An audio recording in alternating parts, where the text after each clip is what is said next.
Tabernáculo y el Evangelio de Juan, la segunda parte, que es la gloria del unigénito Hijo de Dios manifestada en medio de los hombres. Esto incluye el Evangelio, como estamos hablando, el Evangelio de Juan, capítulos 2 al 12.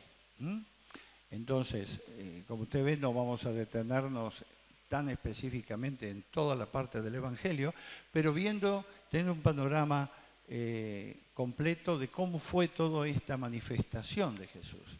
Lo tenemos bien definido en el Evangelio. El primer capítulo, como ya lo vimos, tenía que ver con todo el demostrar lo que Jesús era y venía a ser.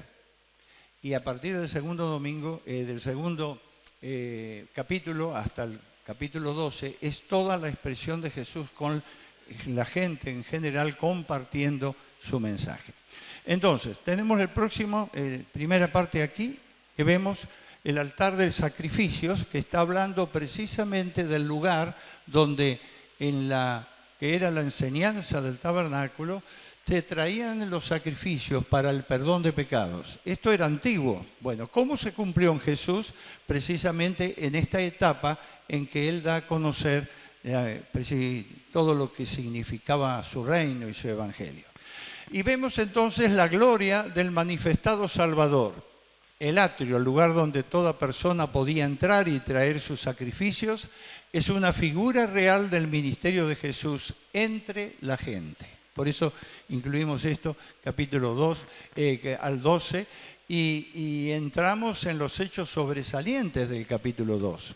Uno es las bodas de Caná de Galilea, manifestó su gloria, primera señal, y los discípulos creen en él. No tengo speaker hoy. Este principio de señales hizo Jesús en Caná de Galilea y manifestó su gloria, y sus discípulos creyeron en él. Entonces, toda esta manifestación tan fuerte del Señor, como fue también en este mismo capítulo, la purificación del templo, porque Él santifica el lugar. Y halló en el templo los que vendían bueyes, ovejas, palomas y a los cambistas allí sentados, y haciendo un azote de cuerdas echó fuera del templo a todos y las ovejas y los bueyes, y esparció las monedas en los cambistas y volcó las mesas. Y dijo a los que vendían palomas: quitad de aquí esto y no hagáis la casa de mi padre casa de mercado. Entonces se acordaron sus discípulos que está escrito: el celo de tu casa me consume. Bueno, ¿sabe una cosa fundamentalmente que pasaba allí? Había una corrupción tremenda y se robaba a la gente, porque siempre tenían que vender sacrificios, o animales, aves, para lo que venían a hacer en el culto. Estaban con todo lo que era lo antiguo, ¿no? Y había un abuso muy grande de la gente que venía específicamente para rendir ese culto a Dios. Y Jesús rompió con eso y santificó el lugar. No es para ladrones, ni es para todos estos, los cambistas también, él dice otra parte de la Escritura. Entonces, tenemos que ver todo el entorno de cómo pasó la cuestión allí, ¿no? Se robaba directamente a la gente. Bueno, el celo de tu casa me consume. ¿Qué dice 2 Crónicas 29:5? A ver, tenemos el speaker ahí. Y les dijo: oídme, levitas, santificaos ahora y santificad la casa de Jehová, el Dios de vuestros padres, y sacad del santuario la inmundicia. Bueno, acá tenemos, ¿no es cierto?, como dice 2 Crónicas, está hablando de cómo se limpiaba la casa del Señor cuando se perdía el objetivo espiritual. Precisamente era eso lo que estaba pasando también cuando Jesús santificó el lugar, el templo donde era la manifestación de tantas cosas preciosas que después iban a pasar con Jesús, ¿no?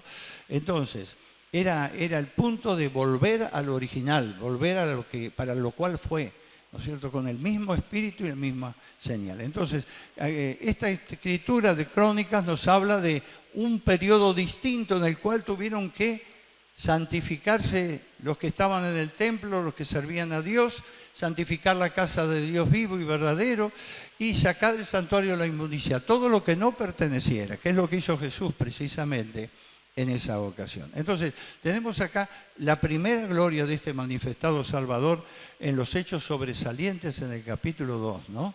Las bodas de Caná, que dice la Biblia que fue para manifestar su gloria. Manifestó su gloria. Y mostró, y los discípulos creyeron en él porque hubo un milagro muy importante y trascendental que fue la transformación de agua en vino. Y como vemos aquí, la purificación del templo. Bueno, seguimos.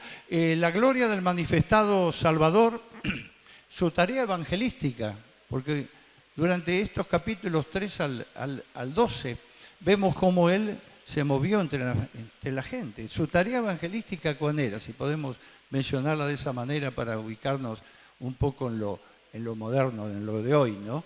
Es dar a conocer el reino de los cielos.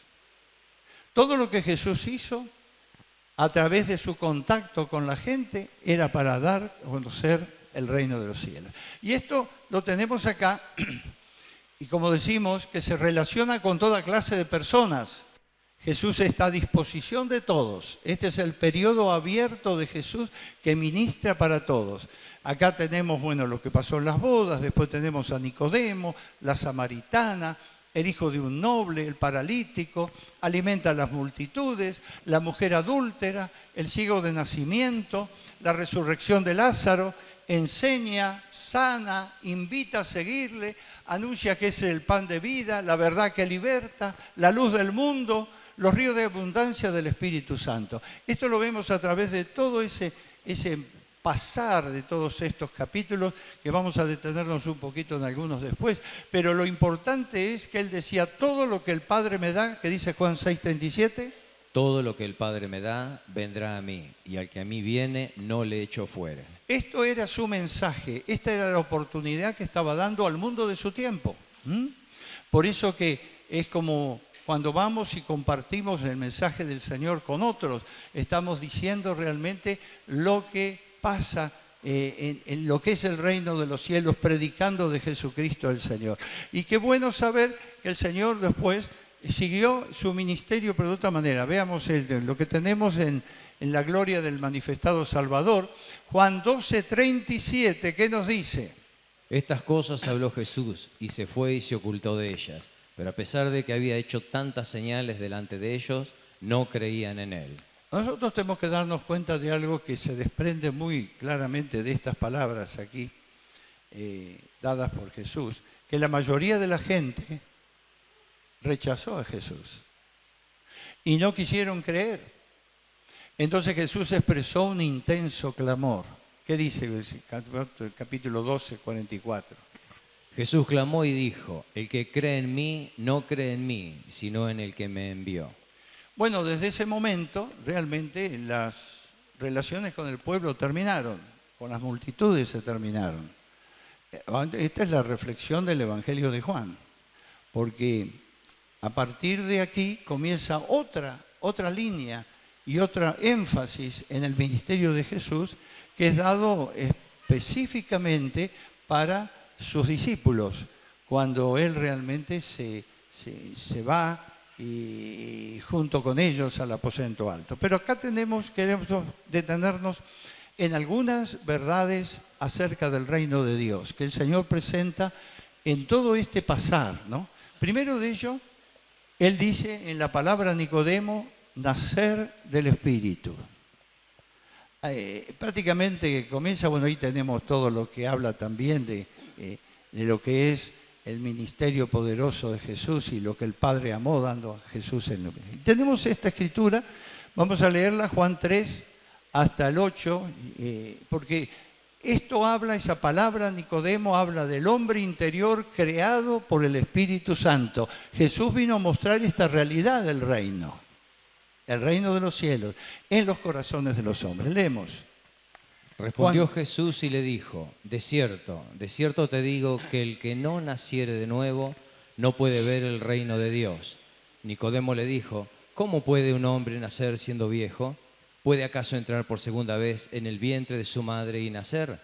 Respondió Jesús, de cierto te digo que el que no naciere de agua y del Espíritu no puede entrar en el reino de Dios. Lo que es nacido de la carne, carne es. Y lo que es nacido del Espíritu, Espíritu es. No te maravilles de que te dije, os es necesario nacer de nuevo. El viento sopla de donde quiere y oye su sonido, mas ni sabes de dónde viene ni a dónde va. Así es todo aquel que es nacido del Espíritu. Bueno, Jesús habló muy claro con Nicodemo, una, podríamos decir, enseñanza, y podríamos hablar de una doctrina básica que atesoramos, que tenemos, cuando habla del nacer del Espíritu. Porque Jesús vino a mostrar la realidad del reino. El reino no era de aquí abajo, no era una religión, ¿no? Ya vimos un poco eso cuando nos mencionó Juan algunas cosas en el capítulo 1. No era una religión, él vino a compartir lo que era el reino y debía nacer en el Espíritu. Se lo dijo a un gran religioso, por otro lado un gran erudito, y le dijo concretamente que debía ser creado el hombre interior por el Espíritu Santo. Si eso no estaba, dice, no puedes ver el reino, le dijo. No puedes conocer las profundidades, las cosas espirituales. Y está dado para todos. Bueno, y también tenemos otras verdades acerca del reino de Dios que menciona en el capítulo 4. Cuando se nace en el Espíritu, es un llamado del Señor para ser un adorador del Padre. Juan lo refiere acá cuando Jesús lo habló con una mujer que recién realmente compartía el Evangelio y recién realmente alcanzaba con su gracia el corazón de la samaritana, ¿no? Pero qué tremendo mensaje, qué tremenda cosa dada en una circunstancia así. Ser un adorador del Padre. Vean lo que dice 4:21 al 24. Leemos para recordar estas verdades fundamentales acerca del reino de Dios. ¿Qué dice? Jesús le dijo, mujer, créeme que la hora viene cuando ni en este monte ni en Jerusalén adoraréis al Padre. Vosotros adoráis lo que no sabéis, nosotros adoramos lo que sabemos, porque la salvación viene de los judíos, mas la hora viene y ahora es cuando los verdaderos adoradores adorarán al Padre en espíritu y en verdad, porque también el Padre tales adoradores busca que le adoren. Dios es espíritu y los que le adoran en espíritu y en verdad es necesario que adoren. Aquí el Señor asienta una verdad básica de la relación que debemos tener con Él. Cuando la obra del Señor del Espíritu es una realidad en nosotros, Él llama a que se suelte el Espíritu, el hombre interior, y adore al Señor. Y deja bien claro, no es la adoración aquí, en un lugar como estamos, no es la adoración en el templo antiguo de Jerusalén, ni nada por el estilo. Dice, vienen tiempos distintos, dice, en cualquier lugar podemos adorar a Dios. Desde ya que nosotros lo hacemos en este lugar dedicado que es un santuario para Dios, pero lo podemos hacer en la calle, lo podemos hacer cuando andamos, porque el Señor dijo que es necesario adorar en espíritu y en verdad. Entonces, y la hora viene, dijo Jesús, no va a ser en un lugar determinado. Y se ha extendido el Evangelio a tantos lugares en la tierra, que en muchos lugares se adora a Dios, aunque no haya una cosa como la que tenemos aquí, ¿no? Y un lugar es tan explícito y tan hermoso. No, en cualquier lugar. Porque Dios llama a aquellos que han nacido del Espíritu a que sea esto. Bueno, verdades acerca del reino tenemos la tercera, que es gozar de la plenitud del Espíritu Santo. Juan 6:63, tenemos después Juan 7:37, Juan 7:38. Nos habla, Jesús estuvo hablando definidamente. Antes le habló a toda la multitud, le habló a toda la gente que el Espíritu Santo era una realidad que venía y que estaba dispuesto y disponible para todo aquel que realmente le recibiera a Él. Por lo tanto, llamó y habló que hay un gozo de la plenitud del Espíritu Santo, que sin duda después es más especificado más adelante en el Evangelio, cuando el Señor habla de lo que iba a ser el Espíritu Santo. Pero vea qué interesante es esto, en Juan 6:63 y después saltamos a 7:37, 38. Leemos entonces la palabra del Señor. El Espíritu es el que da vida, la carne para nada aprovecha. Las palabras que yo os he hablado son espíritu y son vida. En el último y gran día de la fiesta, Jesús se puso en pie y alzó la voz diciendo, si alguno tiene sed, venga a mí y beba. El que cree en mí, como dice la Escritura, de su interior correrán ríos de agua viva. Bueno, acá tenemos todo esto tan real de la promesa que habló Jesús sobre lo que era el Espíritu Santo. Es el Espíritu, es el que da vida. Nuestra carne, las cosas que el hombre elabora, podríamos decir, no da vida. Lo que da vida es el Espíritu. Las palabras, dice que Él habló, son espíritu y son vida, y realmente porque era venido del cielo. Ahora, vuelve un poquito a lo anterior, que está muy relacionado, esto cuando terminamos diciendo que nacimos, en la última parte, a la imagen y semejanza de Dios, nacimos en el Espíritu Santo con una prioridad, ser adoradores del Padre. ¿Entiende? Por eso hay un llamado a la adoración. Y por eso vemos todo esto del gozar de la plenitud del Espíritu Santo. Hay un llenamiento del Espíritu Santo que es prometido, un bautismo, un llenamiento para los hijos adoradores del Padre. Esa dependencia continua que debemos tener y que es un llamado en general para toda la multitud, porque el Señor estaba hablando a la multitud de esto, no estaba hablando en la intimidad solamente para un pequeño grupo. Estaba abriendo todo este panorama de gracia para todo el que quisiera. Y eso es algo muy, muy importante. Pero tenemos otra verdad, y es la verdad cuarta, que es la entrada al reino es voluntaria. Jesús siempre invitó a venir, nunca obligó. Siempre fue por invitación. Nunca obligó a seguirle. Observe algo, no podemos detenernos mucho en este PowerPoint de estas verdades, pero unos querían solo provisiones materiales. ¿Qué dice Juan 6:66? Desde entonces, muchos de sus discípulos volvieron atrás y ya no andaban con él. Hubo muchos allí. Cuando Jesús habló las realidades del reino, claro, había dado de comer a 5.000 personas y a muchos más, y los milagros de provisión eran algo tremendo. Y quién no quería ser alimentado y que los peces se multiplicaran y el pan se multiplicara cada día. Pero cuando el Señor habló de lo que era su reino realmente, estas verdades espirituales que está elaborado, dice, desde entonces, muchos de sus discípulos, está hablando, aquellos que le habían seguido, volvieron atrás y ya no andaban con él. Porque Jesús siempre invitó a venir. Entonces, hubo otros que querían todo de Jesús. Vean lo que dice Juan 6:67. ¿Queréis acaso iros también vosotros? Eso le dijo a sus íntimos, a sus apóstoles. Digo, miren, la puerta está abierta. O sea, entrar al reino no es obligatorio. No es una obligación. No es que Dios te pone allí, sí o sí tenés. Es una decisión personal y voluntaria. Entrar en las cosas de Dios. Otros querían todo de Jesús. Bueno, la invitación de Jesús. ¿Quieren irse ustedes también? Bueno, ahí está. Esto es la realidad maravillosa. Bueno, ¿qué dice Juan 6:68? A ver. Le respondió Simón Pedro, Señor, ¿a quién iremos? Tú tienes palabras de vida eterna, y nosotros hemos creído y conocemos que tú eres el Cristo, el Hijo del Dios viviente. Vea, la respuesta del apóstol Pedro era la respuesta de alguien que había nacido en el Espíritu.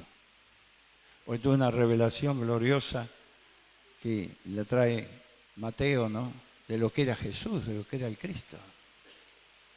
Porque la base del asunto no estaba en la perfección humana, sino en la perfección de Dios.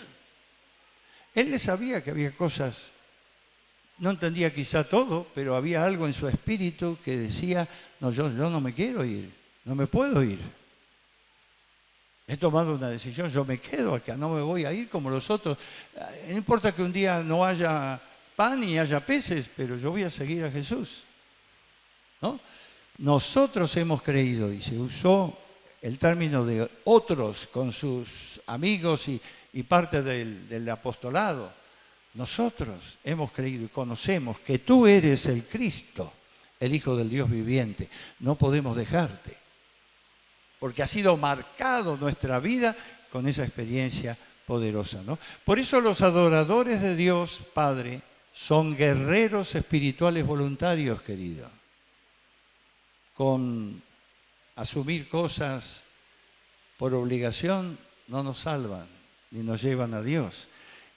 Los adoradores, aquellos que el Señor está buscando, que adoran al Padre, que adoran a Jesús, son guerreros en realidad, no solo adoradores, son guerreros que luchan en medio de las oposiciones y tantas cosas que se presentan en contra, pero sabiendo que estamos sirviendo a un Dios maravilloso y grande. Guerreros espirituales voluntarios, dispuestos a tomar y a creer todo lo que Jesús me dice y me está hablando.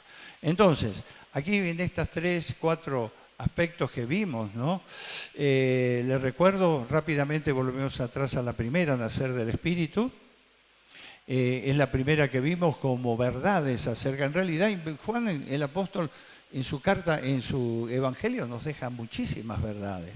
Pero traté de poner lo más importante de esto, en esto que él manifestó para todas las personas. Nacer del Espíritu, ser un adorador del Padre, gozar de la plenitud del Espíritu Santo y la invitación que siempre nos da, porque es voluntario. Entonces, vemos acá un panorama muy amplio de esa expresión de Jesús y vemos la última parte, la gloria del manifestado Salvador, que Jesús condensa su mensaje hacia el final del capítulo 12, después de haber encontrado mucha oposición a la realidad de lo que era el reino, de muchos que se fueron y que no le aceptaron. Pero a ver si podemos definir, acá tenemos 6 aspectos, ¿no? No sé si todos lo llegan a ver, pero Jesús condensa su mensaje aquí, ¿no? Primero, creer en Jesús es creer en el Padre. ¿Qué dice Juan 12:44? El que cree en mí no cree en mí, sino en el que me envió. Segundo, ver a Jesús es ver al Padre. Juan 12:45. Y el que me ve, ve al que me envió. Tercero, la luz vino en mí para sacar de las tinieblas a los pecadores. Juan 12:46. Yo, la luz, he venido al mundo para que todo aquel que cree en mí no permanezca en tinieblas. 4, Jesús no vino a juzgar a los que le rechazan, vino a salvar al mundo. Juan 12:47. Al que oye mis palabras y no las guarda, yo no le juzgo, porque no he venido a juzgar al mundo, sino a salvar al mundo. 5, la palabra que Jesús ha hablado juzgará en el final. Juan 12:48. El que me rechaza y no recibe mis palabras, tiene quien le juzgue. La palabra que he hablado, ella le juzgará en el día postrero. Y 6, Jesús habló bajo el mandamiento del Padre para dar vida eterna. Juan 12:49 y también 12:50. Porque yo no he hablado por mi propia cuenta. El Padre que me envió, Él me dio mandamiento de lo que he de decir y de lo que he de hablar. Y sé que su mandamiento es vida eterna. Así pues, lo que yo hablo, lo hablo como el Padre me lo ha dicho. Bueno, todo aquí tenemos un poco cuando Jesús habla al final del capítulo 12, condensa su mensaje y también habla de todas las perspectivas de lo que era su ministerio. Ahora, aquí termina, digamos, el funcionamiento de Jesús en la visión que tuvo Juan cuando él estaba con toda la multitud y con toda la gente. Realmente tenemos otra parte muy importante que ver y que pasamos para lo que vamos a tener próxima. El tabernáculo del Evangelio de Juan, que es la tercera parte, la gloria de la intimidad del Hijo de Dios Jesucristo. Esto está en el Evangelio de Juan, capítulo 13 al 16.